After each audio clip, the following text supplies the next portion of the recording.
اللہ اکبر کبیرہ۔ صحابہ کی محبت کا کون مقابلہ کر سکتا ہے؟ ہر ایک صحابی میرے نبی پہ جان کو قربان کرنے والا، ہر ایک صحابی مصطفیٰ کریم سے محبت کرنے والا، لیکن حضرت ابو بکر صدیق، اللہ اللہ اللہ، وہ تو ان کی تو کوئی مثال ہی نہیں۔ جناب سیدنا ابو بکر صدیق رضی اللہ تعالیٰ عنہ نبی کریم صلی اللہ علیہ وسلم کے ساتھ ہجرت کے لیے روانہ ہوئے تو صدیق اکبر کا سارا گھرانہ نبی کریم صلی اللہ علیہ وسلم کی خدمت کرنے میں مشغول ہو گیا۔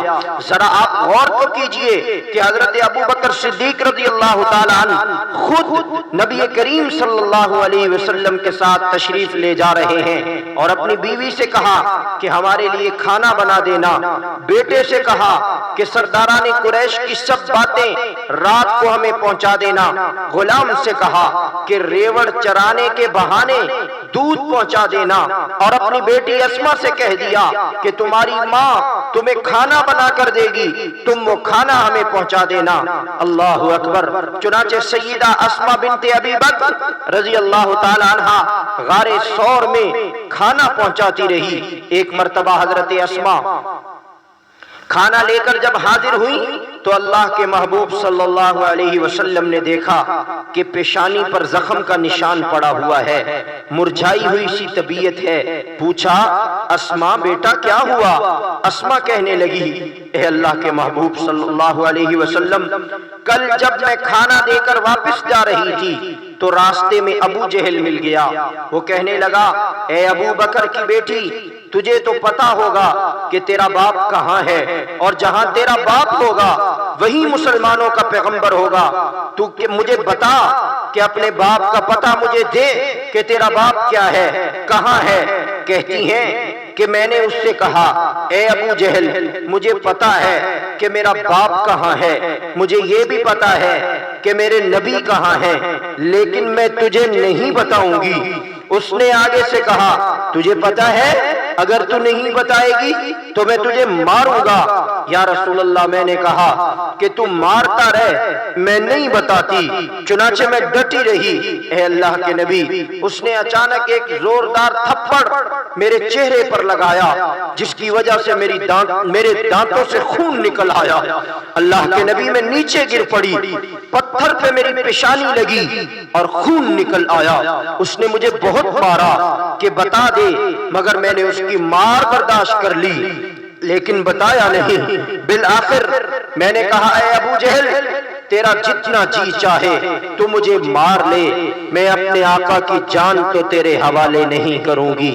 سیدہ اسما کی یہ بات سن کے نبی کریم صلی اللہ علیہ وسلم کی آنکھوں میں آنسو آ گئے، اور آپ صلی اللہ علیہ وسلم نے اس وقت یہ تاریخی جملے ارشاد فرمایا ابو بکر، میں نے دنیا میں سب کے احسانات کا بدلہ دے دیا ہے، لیکن تیرے احسانات کا بدلہ اللہ ہی دے گا، اللہ ہی دے گا۔ غار ثور سے آگے چلے، راستے میں نبی علیہ السلام کو بھوک لگتی ہے، کھانے کو کوئی چیز نہیں، کیونکہ غار ثور تک تو پیچھے سے کھانا آتا تھا لیکن آگے کچھ نہیں تھا۔ ایک جگہ ایک عورت کے پاس بکری تھی جو دودھ نہیں دیتی تھی۔ ابو بکر صدیق اس کے پاس پہنچے اور پوچھا کہ کیا میں اس بکری کا دودھ نکال سکتا ہوں؟ تو اس نے کہا یہ تو دودھ ہی نہیں دیتی۔ کہنے لگے اجازت تو دے دیں۔ اس نے اجازت دے دی۔ یہ نبی کریم صلی اللہ علیہ وسلم کا معجزہ تھا کہ اس کے تھنوں میں دودھ آ گیا۔ سیدنا صدیق اکبر دودھ لے کر خدمت میں حاضر ہوئے۔ نبی اکرم صلی اللہ علیہ وسلم نے دودھ پیا۔ ابو بکر صدیق نے تاریخی جملہ کہا اور فرمایا فَشَرِبَ حَتَّى رَضِيتُ، کہ نبی کریم صلی اللہ علیہ وسلم نے اتنا پیا یہاں تک کہ میرا دل خوش ہو گیا۔ سبحان اللہ۔ یوں کہا کہ نبی نے اتنا پیا کہ میرا دل خوش ہو گیا، یہ نہیں کہا کہ نبی نے اتنا پیا کہ ان کا دل خوش ہو گیا۔ یہ عشق و مستی کی بات ہے۔ ایک مرتبہ صدیق اکبر حضور اکرم صلی اللہ علیہ وسلم کی خدمت میں حاضر ہوئے، عرض کی اے اللہ کے نبی، مجھے اپنے والد قحافہ کے ایمان لانے کی اتنی خوشی نہیں ہوئی جتنی حضرت عباس کے ایمان لانے کی خوشی ہوئی۔ پوچھا نبی کریم صلی اللہ علیہ وسلم نے ان سے پوچھا بھئی وہ کیوں؟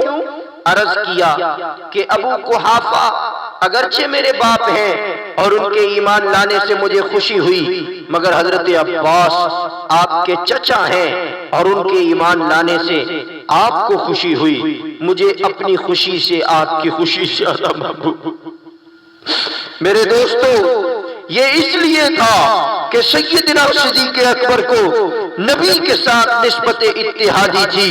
اللہ رب العزت نے، اللہ کے نبی نے فرمایا کہ اللہ رب العزت نے میرے سینے میں جو ڈالا میں نے اسے ابو بکر کے سینے میں ڈال دیا۔